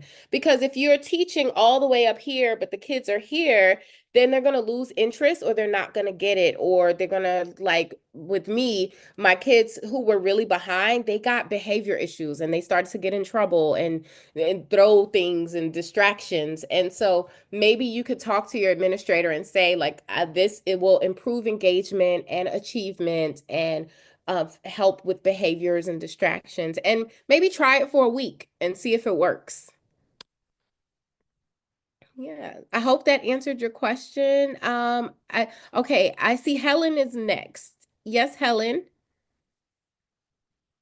Yes. Hi, thank you so much for the presentation. It was wonderful and everything. I would just like to answer a question. Like someone asked the question, I think the first person that spoke, he was saying something about if children are having differentiated lessons, differentiated outcomes and everything, then what happens when they go to have summative assessments. In Ghana, in this case, we have VEC and WASI. I want to say that we have been to an assessment center recently, just about 2 weeks ago. And I don't know if many teachers are aware, but there are provisions for children who have learning difficulties. So if you're unaware, you can ask the parents to visit these resource centers where they can take letters to WAEC, which is the examination body, and they make accommodations for children who have various learning difficulties and various disabilities. So if you're unaware, for example, if a child cannot write, they can make provisions for the child to produce to say something, to record their answers instead of writing. Or if the child cannot sit still for an hour, then they will make accommodations for the child to write a paper that will be about 30 minutes or maybe have breaks in between. So all these are available. In case we are not aware, you can suggest to your the parents of children who have challenges in your schools that, for example, there's Achimota Resource Center. You can ask the parents to go there, take their child for assessment, and they will give them a letter to take to WAEC or whichever governing body is giving the exam the child is going to take. And they'll make accommodations for these children who you have been training in your school under certain conditions, which will not be met by the official body, so that they'll make accommodations for them. So these are available here in the country. Thank you.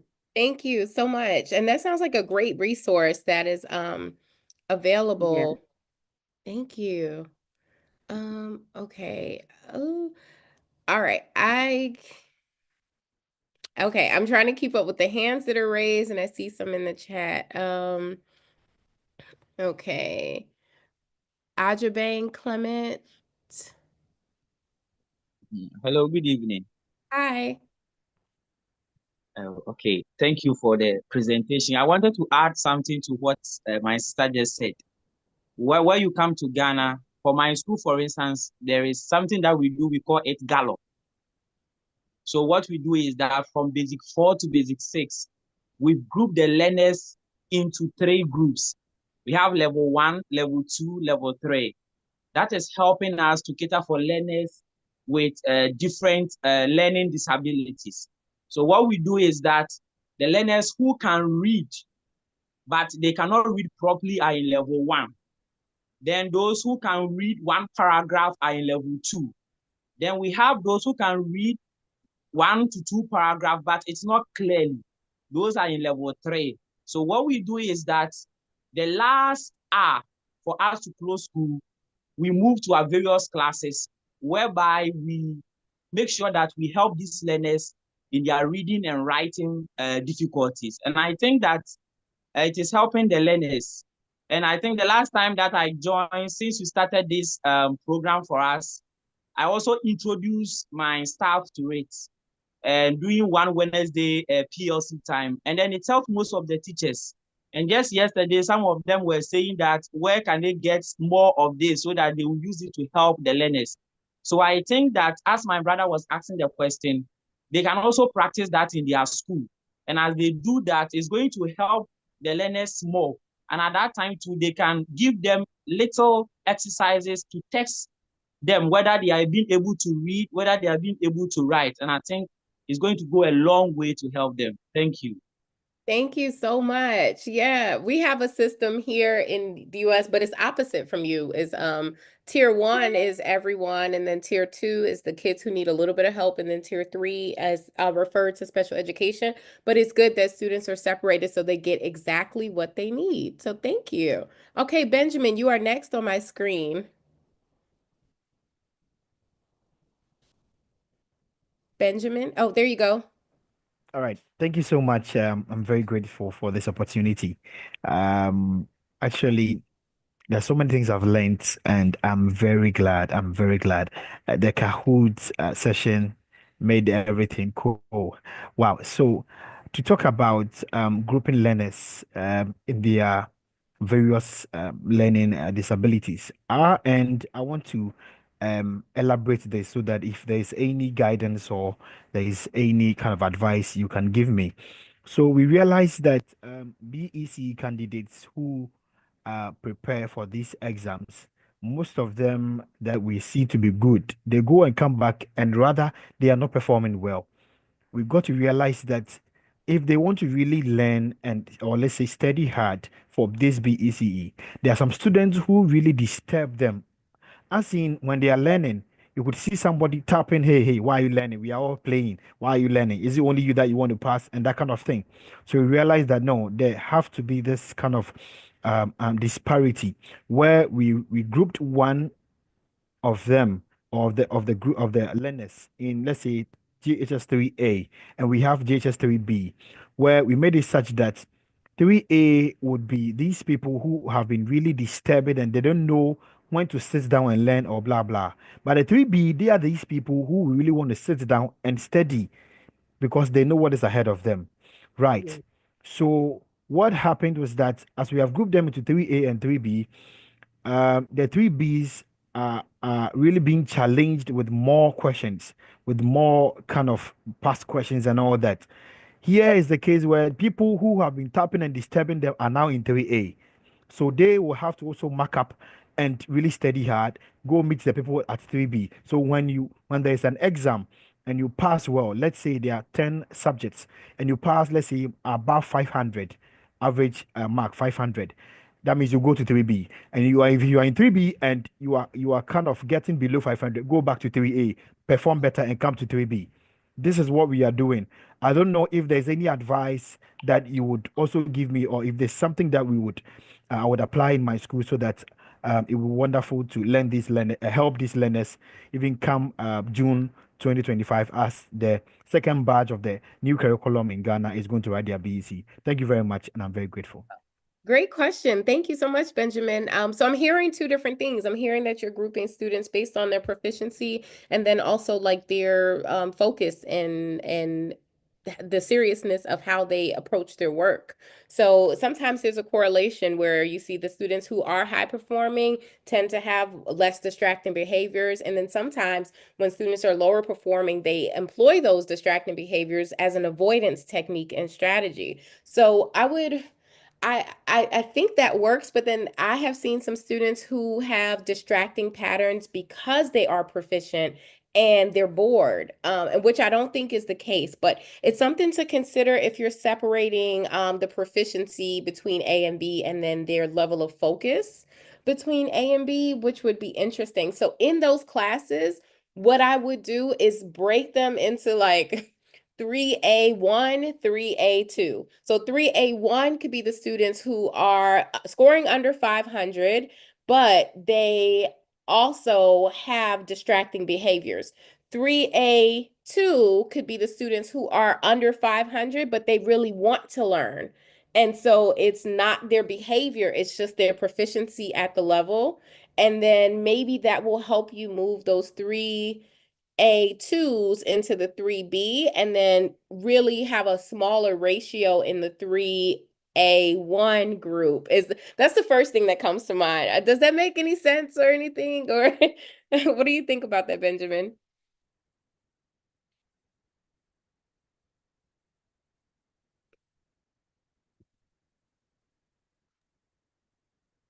Yeah, that's great. That's great. So I would sell this idea to my head teacher, my assistant, that's my principal, and the other colleagues on the staff, so that we know how to help these kids, so that they will really strive hard. Some of them you would really talk and talk, kind of handle them in extracurricular activities, or let's say extra classes, and with that they are coming up, and you will see that some are really want to get to the 3B, as you were saying. So there will be 3A1, 3A2. 3A2, there are some learners who really want to get to 3B, who would Yes. strive hard, yes, sure, and get it Yeah, done. I would say try that for like 3 weeks, 3 to 6 weeks, and see if it works. And then I hope everyone can get to 3B, but I think that would be a good approach. And realistically, everyone may not be ready for 3B in those first 6 weeks, but that gives you enough time because it's usually 9 weeks in a grading period. And so you could have different criteria for them, like the personalized learning plan to see like how much they focus, how much they complete their work.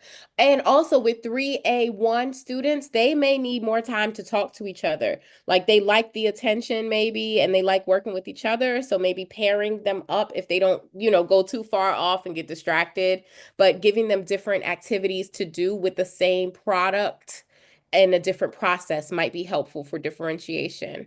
That's fine. It's not that I'm really wasting time, but I want to come in with this one. Some of the 3A students, here is the case where if a teacher asks a question and the person gets it wrong or a student gets it wrong and they begin to laugh at that person, and so you realize that somebody would want to talk, come out with whatever is inside here, and for you the teacher to know if it is correct or right. That means he or she would even come out because they will laugh at him or her. That's what Mhm. we have been telling them. No, you shouldn't do this. 3A, you shouldn't do this. Let everybody come on board. Whatever is inside here. When the question comes on board, let the person talk. And there the teacher will get to know, okay, you are right, but try harder. Okay, this let's get to another person. So this is what we really help them with, and we see what Yeah. we do. Yeah. And look at something called PBIS. It's positive behavior intervention and support. It's a way to motivate students who can learn, who just have some distracting behaviors like laughing and talking and stuff. But check that out. There's some because the distracting behavior takes away from the learning in the environment. It's not two separate things. So they Okay. go together. So it's important that you bring that up. But thank you for Right. sharing. And That's a please, PBS. Is it oh, PSI or PBISI? PBIS. Come again. PBIS. PBIS. All right. Yes. Yep. Okay. All right. Right. And then Sure. I have time for one Thank you more very much. question thank you, Benjamin. I appreciate it. I have time for one more question All from Mom, right. Thank and you too. then I need to get my son from school because it is 4 o'clock here. So Mommy, your turn, please. Hi, good evening, and Hi. thank you. Um, so mine is first a concern, and then maybe a suggestion and a question. So from the question Benjamin just asked, I remembered something from last week that really got to me. So somebody was explaining a similar situation in their school, and the person used the term, some of the students are serious, and then the others will be distracting the serious ones. But I believe that over these past couple of weeks, we've learned, if some of us didn't know, at least now we are learning that some of the students find themselves in such a situation not because they want to be there, but because they have learning differences and learning disabilities. So I would want to humbly plead with all of us educators here to watch the terms we use for these children, because for some of them, these terms get rooted in them, and then they grow up thinking, I'm nothing, I know nothing. But probably they know something, we just haven't tapped into their talents yet. I'll give a short example.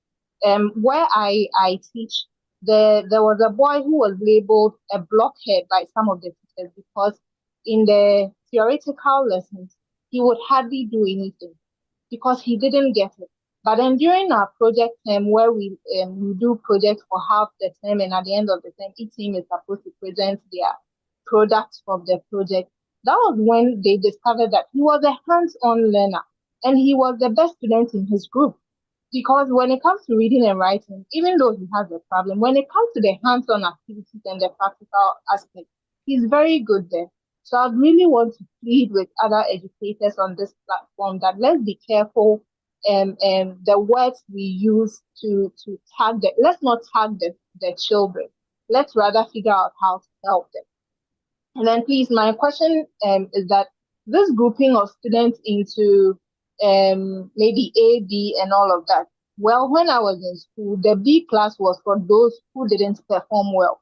And most of the teachers have this notion that they don't perform well, so we don't really have to put in effort there. So if that is how the grouping is going on in some of these schools, then I don't know how ADO can help, because then I think it encourages stigmatization.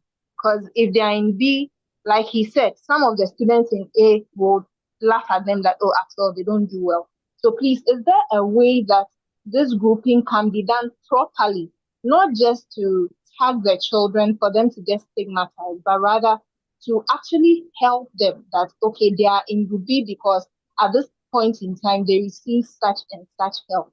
Please, I hope my question came out right. Thank you. Thank you for your question. So I think that, like you said, students know like what the A class and what the B class is. So you can be creative and you can give it a different name so they don't have the stigma attached to it. In my classroom, when I had different reading groups, I had like a red group who really needed a lot of help. The yellow group was okay and the green group was good. But after a while, the kids got to know, like, oh man, I'm always in the red group. And then the kids who were in the green group were like, aha, I'm in the green group. So I changed it and I made a system that I knew what it was and they had no clue. And so that helped that a little bit because we know that we want our students to be inspired. So if you decide to separate your students based off of need to approach them for what they need, just use a system that works for you and your students together, because we want to encourage our students. And no matter what is going on in our school environment, all it takes is one person. That person could be you, to change what the culture of your school is. You can differentiate tasks. You can be an inclusive learner. You can meet students where they are with exactly what they need. And you can be the person to start the ripple effect to bring about the change and transformation in your school. So I thank you all for these wonderful questions. I think that everyone here has the power to teach our students in the way they need. That's differentiated, that is multimodal, and just continue to make a difference for the students. And I really appreciate your questions. I do know that there are some questions in the chat that are coming through. However, I need to leave and go get my son from school. So this has been a great session. I'm a little bit over time, but thank you so much for teaching me about the things that you're doing in your schools already, what you're studying, and what you aim to do. I hope that this information is very helpful for you. I hope that you learned something and that you can share it with another teacher that you know. And thank you so much for your time. I really appreciate it.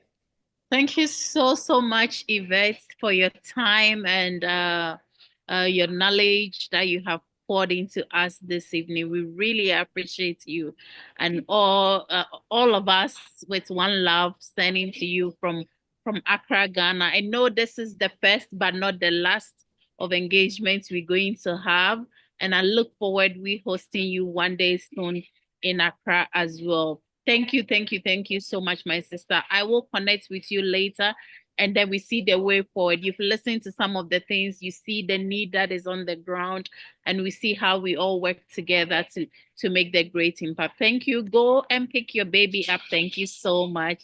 And we'll connect with you later. Okay. Take care. Thank you again.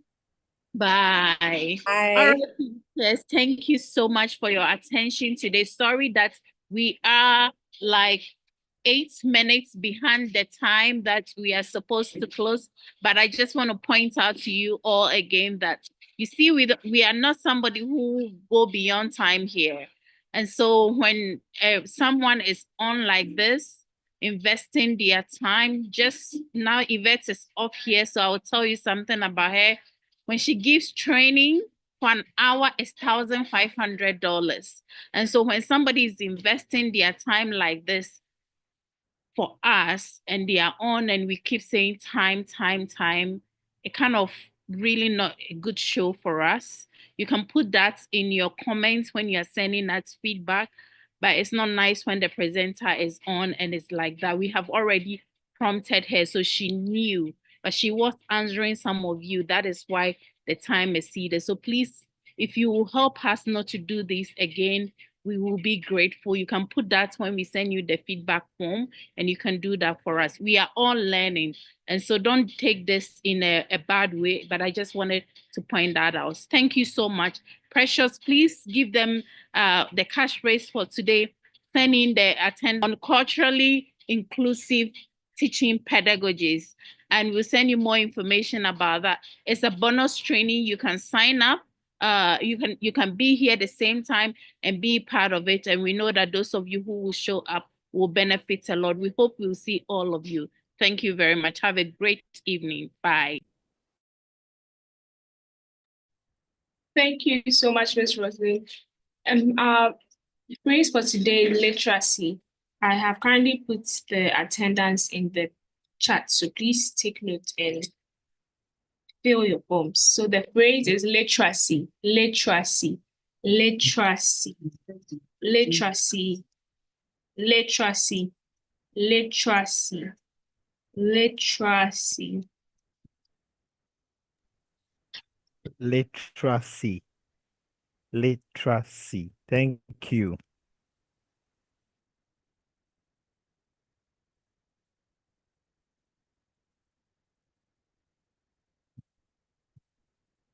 Yes, please. So please take note that we are meeting next week, Tuesday. Even though it's an additional class, I hope and believe that all of you make time to be here for the class. The phrase one more time is literacy. Make sure you fill your attendance before the end of Saturday at 11:59 p.m. so that you can get your certificate at the end of this training. Do have a lovely week.